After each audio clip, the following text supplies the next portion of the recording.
apakah bocil ajaib bakalan coba memberikan tembakannya dengan AWM, tapi di sini zonanya memaksa seorang Rasya untuk masuk dulu ke tengah-tengah pertempuran, di mana Dewa yang udah bisa juga dengan duanya dari seorang Zak bakal coba menembak dengan yang udah berbeda dengan Dedor, tapi di sini sepertinya dari DNSC bakalan coba untuk merubah alur Mars Electric menuju ke arah Blue Eye. Dan kita bakal lihat juga teman-teman dari Aura dan EVOS bakal COD-an di Sentosa. Wow, COD bos. Sudah dibilang tadi di awal aku pengennya ngelihat dua tim ini dan dikabulkan oleh mereka loh Bung Arman. Aduh, langsung dikabulin ya. Kita bakal melihat juga kira-kira apakah teman-teman dari EVOS Immortal dan juga Aura Ignis langsung berseteru di sini. Kalau dilihat-lihat dari seorang Zak yang udah sadar, ada posisi dari Aura, dia kayak masih sedikit menahan posisinya dulu dan gak mau terlalu gegabah. Tapi kalau liatin dari posisi Aura, dia kayaknya mencoba untuk objektif langsung ke tengah duluan. Iya, karena dia menghindari war-war di early kelihatannya. Karena dari resource juga aku rasa belum memadai untuk melakukan war di early, apalagi Sentosanya di bagian pinggir. Apabila mereka ngedrop di Sentosa bagian tengah, di situ banyak kompon juga resource dari lootingan, mereka mungkin akan lebih siap ketimbang dia ngedrop di pinggir dari Sentosa tadi, yang mana resource-nya itu sangat minim sekali di Sentosa bagian pinggir-pinggir. Betul. Kalau ngomongin resource yang agak kurang ya, gue setuju banget sih di area pinggir memang agak kurang. Tapi sepertinya kalau misalkan ngomongin resource yang kurang, ini dua tim udah saling bertemu sih kayaknya. Dari seorang Jujun udah bersiap juga dengan satu senjatanya, apalagi dari teman-teman EVOS Immortal udah ngebuka satu krono yang teman-teman awal coba dicapsot dari seorang Jujun di sini, tapi di sini sepertinya dari seorang Jujun berhasil mendapatkan seorang Galang dan langsung dijogetingkan, ternyata enggak, langsung di ending begitu saja, menyisakan 3 orang lagi dari teman-teman Aura. Tapi di sini dari seorang Maxi harus terkena juga, untungnya masih ada satu orang yang bisa melakukan satu reviving, sementara di sini Razor bakalan menembak tapi harus terkena juga, menyisakan seorang Piu masih punya kesempatan, masih bisa digocek. Siapa yang bakal menang? One on one situation bakal coba ditarik, masih ada satu lawan satu antara Piu dan juga oh my god, Aura Ignis harus diluluhlantakan oleh teman-teman dari EVOS Immortal. Sayang sekali tadi Piu sudah menunjukkan ketenangannya ketika dia harus kehilangan beberapa player di awal, kehilangan teman-temannya terjatuh. Sehingga Piu harus berusaha keras melawan 3 player lagi dari tim EVOS Immortal. Padahal dia sudah menjatuhkan 2 player di situ. Dia kehilangan jejak mungkin di mana player terakhir dari tim EVOS Immortal, sehingga HP dia tidak begitu full juga. Terkaget-kaget, heran juga kayaknya dia mungkin belum siap untuk melanjutkan war lagi sama player terakhir.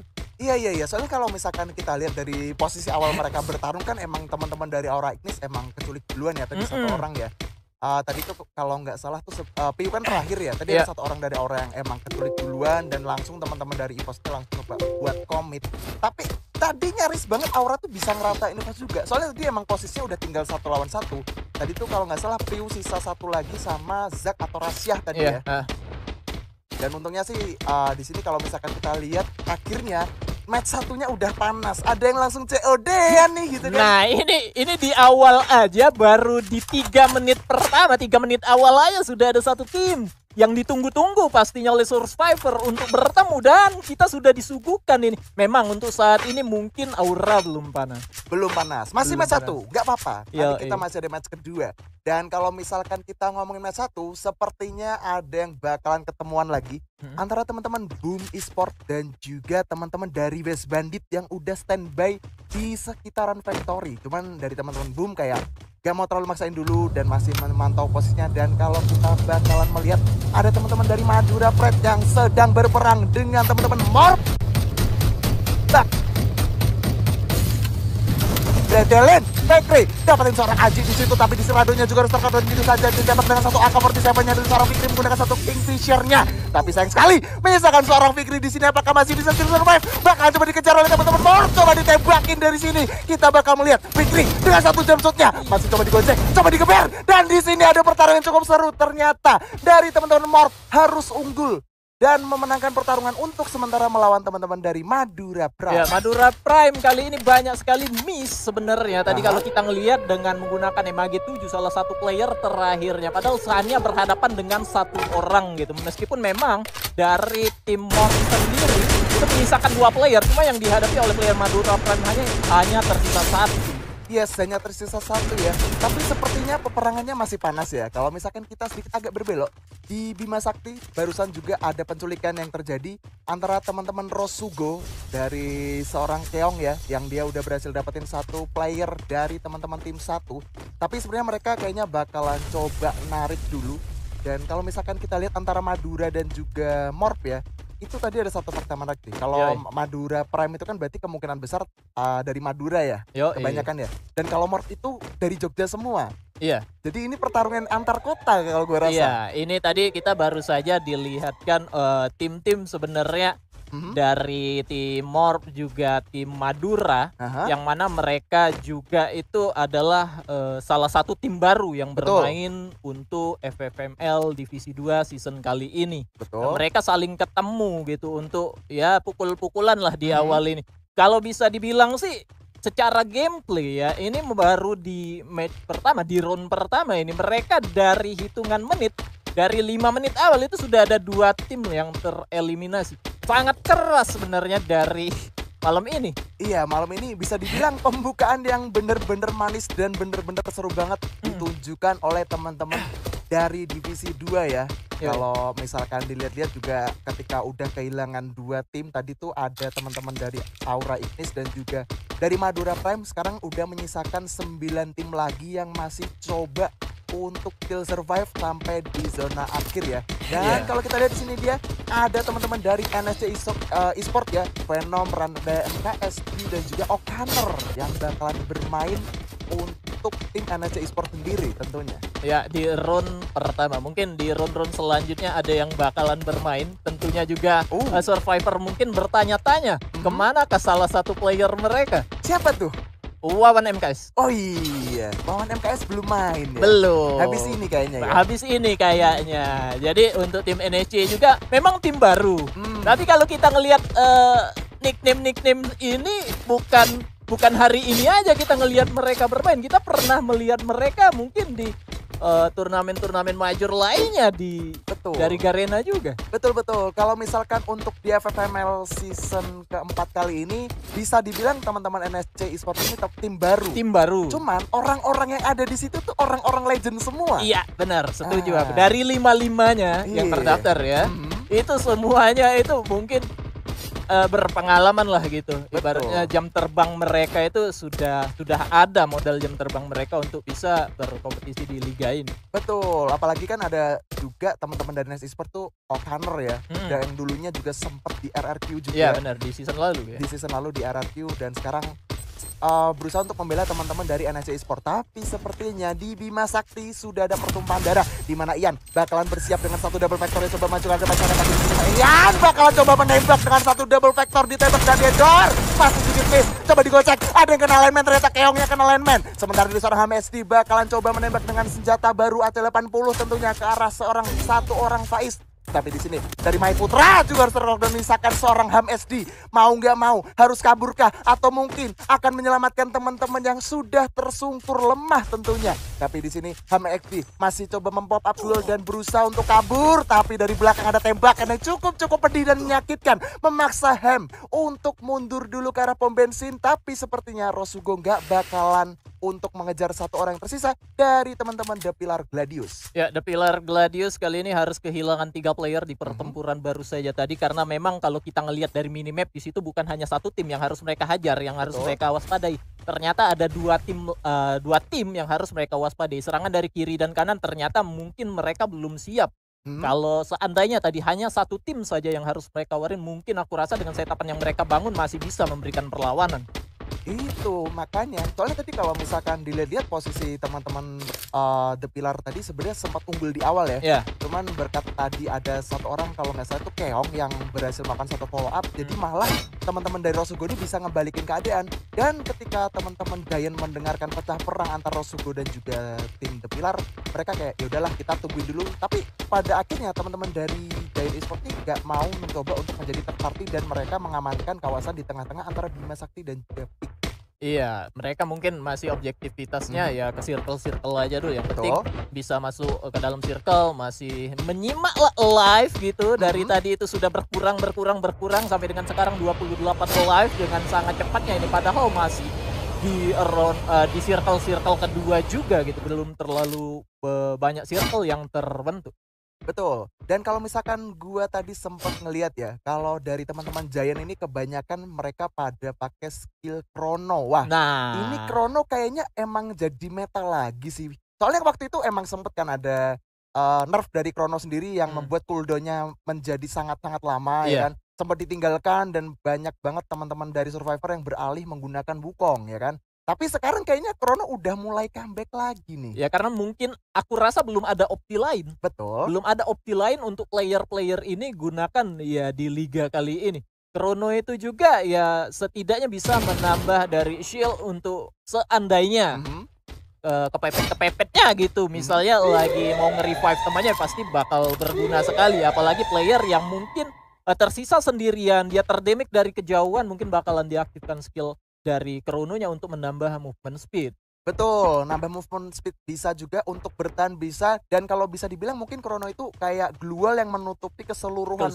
Jadi dari segala arah, utara, selatan, barat, timur gak bakalan ketembak kecuali udah hancur Chrono-nya sendiri ya. Benar-benar menahan serangan dari ledakan, granat gitu, kayak pelontar itu masih bisa untuk diantisipasi. Kalau glue wall itu mungkin kalau kita mengepung diri biasanya player aku sering lihat dengan glue wall masih bisa dilempar-lempar dengan menggunakan granat di pelontar juga masih bisa. Itu dia, apalagi kalau misalkan tadi Surya sempat ngomongin menutupi dirinya dengan glue wall, itu granat dimasak, diledakin tuh bisa banget buat masuk ke glue wall melebur yang ya. Iya. Kalau udah meledak ya bakalan membahayakan satu player yang mengurung dirinya di dalam glue wall. Sementara kalau misalkan kita di sini teman-teman dari EVOS Immortal kayaknya udah mencoba melakukan summon satu UAV untuk mencari posisi musuh. Boomnya harusnya kedeteksi. Cuman di sini kayaknya dari teman-teman Boom yang biasa sadar coba mengajukan UAV yang sempat disummon oleh teman-teman EVOS Immortal. Ya harusnya EVOS Immortal yang baru saja masuk ke kawasan Factory ini sudah menyadari dan mungkin mereka sudah ngepredik di mana saja titik-titik player yang berada di bangunan Factory itu sendiri. Mungkin mereka sudah mengetahui ini pasti ada player di atas. Kalaupun mereka mau nge-push ke Factory yang di lantai 3-nya di atasnya itu, ini bakalan bahaya, akan ada serangan dari atap dari Factory. Bisa mungkin menggunakan granat oleh seorang Jars kali ini yang berada di atap dari Factory. Betul. Tapi kalau misalkan dilihat-lihat dari Boom Goper yang udah standby di bawah, kayaknya dia sadar sih zonanya tuh kayaknya nggak bakalan di sini lagi. Dan bener aja, zonanya nggak bakal di Factory. Jadi memaksa teman-teman Boom mau nggak mau harus turun. Tapi mereka juga ada satu opsi, mereka turun. Di situ ada teman-teman EVOS Immortal yang udah nungguin. Ya, karena untuk dua tim yang berada di seputaran Factory ini serba salah juga kalau dari EVOS Immortal meninggalkan lebih dahulu. Mungkin mereka akan ketemu, yang ditakutkan itu ketemu lagi adanya tim yang berada di pinggiran circle di bagian atas sana. Dan di belakang akan ada kemungkinan Boom mengikuti jalur yang mereka lewati sebelumnya tadi. Itu dia, kemungkinan bakalan coba di backstep ya oleh teman-teman Boom. Cuman di sini teman-teman dari Boom coba pastiin dulu, make sure menggunakan satu UAV light-nya untuk mencari musuh. Cuman hati-hati Boom. Ketika pengen backstep, di situ ada NSC dari belakang yang dia rotasi dari arah Clock Tower menuju ke Factory juga. Cuman di sini kalau kita lihat dikit udah ada dua tim yang saling berdekatan, yaitu Dewa United dan juga Giant Esports. Ya, Giant Esports tadi yang mendapatkan satu tempat, ternyata di bagian bawah sana juga harus ketar-ketir karena tempat mereka, kompon mereka sebelumnya tadi juga sudah nggak masuk ke dalam circle lagi. Tetapi ngomong-ngomong kawan, kita ada satu player nih. Waduh. Gak ketahuan dong. Belum ketahuan untuk saat ini. Belum ketahuan. Kalau misalkan ada yang pakai skill clue udah ketahuan. Coba ditembak dari seorang DNP, tapi di sini Witch gak sadar kalau di situ ada seorang HGSD yang berusaha menembaki seorang Witch, dan akhirnya Paco masih bisa melakukan satu reviving. Coba dicari dan akhirnya tim Pilar Gladius harus dipulangkan juga di posisi ke-9. Tapi di sini harus berhati-hati juga karena di lain sisi ternyata NSC berhasil mendapatkan teman-teman dari Boom, berhasil dapatin satu poin kill. Cuma di sini mencoba melemparkan pelontar dan akhirnya mendapatkan satu orang Sans tentunya. Apakah Sans bisa santuy? Kayaknya bakalan susah karena di sini Randa berusaha untuk di-revive. Sementara Goper yang ada di sisi bagian atas berusaha untuk melakukan satu reviving terhadap temannya yang tersisa satu orang. Cuman di sini NSC bakalan gertak menghabis-habiskan granatnya ke arah depan sana. Coba ditembak, Zona udah mulai gigit, tapi di sini Gopar akhirnya terkenok dan juga oleh granat dari seorang Dwi. Coba dicari, satu orang tersisa dari seorang Jares mengurung dirinya, udah ketahuan, tembak, tapi di sini sepertinya harus diselamatkan oleh teman-teman EVOS dari arah atas yang ternyata berusaha untuk mencuri satu killnya. Peperangan masih berlanjut sepertinya, tapi dari EVOS Immortal yang mendengarkan peperangan, dia sedikit agak menahan tempo peperangannya untuk kali ini. Ya, EVOS Mans tadi dari bagian atas dia mengikuti peperangan yang mana terjadi di bagian bawah situ, sempat mendapatkan satu kill, bahkan satu player terakhir dari tim Boom Esports. Dan player-player sekarang dari tim NSC Esports, gimana caranya mereka sudah mengetahui bahwasanya di bagian atas sana sudah ada tim yang setidaknya harus mereka waspadai. Betul, setidaknya harus mereka waspadai ya. Dan sekarang posisi NSC benar-benar kejepit banget dari arah kiri dari Bandit, dari arah atas ada EVOS. Sementara di sini Ranen KS berhasil mendapatkan satu knockdown-nya kah? Ternyata di situ West Bandit tersungkur dan sepertinya bakalan susah untuk di revive. Duel udah coba di pop up oleh seorang Okaner yang bersiap dengan Bareta. Duel Bareta coba ditembak ke arah atas, tapi seorang Rasya ternyata memiliki aim yang cukup tajam dengan satu woodbackernya. Dari seorang Dwi bakalan coba melakukan satu follow up backup damage ke arah seorang Okaner. Okaner masih bisa di revive, masih bisa still survive, tapi di sini dari seorang Venom sepertinya masih mencoba untuk menahan pertempuran dan Rosugo sepertinya harus dipulangkan di posisi ke-6. NSC Dwi bakalan coba membombardir duel yang dimiliki oleh teman-teman Resmandi, dan peperangannya pun bisa dibilang nggak selesai-selesai karena di sini Okaner yang tadi sempat revive akhirnya harus tersungkur lagi. Ya, karena dari sisi kiri dan kanan mereka harus berhadapan dengan dua tim berbeda dengan posisi sulit, juga tidak adanya kompon di bagian tempat itu, jadi sehingga player-player hanya bisa memaksimalkan duel yang mereka miliki, juga skill chrono mungkin yang mereka gunakan untuk bertahan dari gempuran dua tim berbeda kiri dan kanan mereka. Itu dia, tapi di sini kalau kita lihat ada pesta granat Happy New Year, dilemparin granat terus-menerus oleh Dewa, dan akhirnya di sini West Bandit harus tunduk terhadap tim dari Dewa United, di mana udah menggunakan M249-nya dengan cukup connect begitu saja. Sama Dewa United terus berhati-hati juga karena NSC juga mendengarkan peperangannya. Zona mau nggak mau bakalan menyempit lagi, masih sampai tim Rasya bocil ajaib bakalan coba memberikan tembakannya dengan AWM, tapi di sini zonanya memaksa seorang Rasya untuk masuk dulu ke tengah-tengah pertempuran, di mana Dewa yang udah bisa juga dengan duanya dari seorang Zak bakal coba menembak dengan satu double barrel Predator, tapi di sini sepertinya dari NSC bakalan coba untuk merubah alur peperangannya. Zak harus menyisakan seorang diri, coba melakukan satu reviving, tapi di sini dari Monochrome-nya harus dia pulangkan juga di posisi keempat, menyisakan 3 tim lagi. EVOS Zak menjadi lone survivor, masih bisa bertahan. Dia tinggal nonton peperangan antara NSC dan juga Dewa. Dewa Ubed udah bersiap dengan granat, coba dilemparkan kah? Ternyata enggak, masih ditahan oleh 3 tim sekaligus. Tapi Ubednya sepertinya bakalan coba di revive, ternyata nggak bisa. Coba ditembakin, apakah ini bakalan jadi buya untuk teman-teman NSC? Karena di sini sepertinya NSC 2 orang yang tersisa bakalan coba mengeras seorang EVOS Zak. Coba ditembak dengan satu double barrel. Nah itu dia buya for NSC Esports di match pertama kali ini. Ya, pertempuran di late game tadi memang sedikit agak sulit untuk satu player terakhir yang tersisa dari tim EVOS Immortal, karena dia harus berhadapan dengan satu player yang terdekat. Tetapi di bagian bawah ada player-player dari tim NSC Esports juga yang memantau dari kejauhan, tinggal nge-tapping aja. Nih player 2 lagi di atas sana tuh, tinggal dihajar saja, wall hancur, selesai dua-duanya. Iya, tadi gue sempat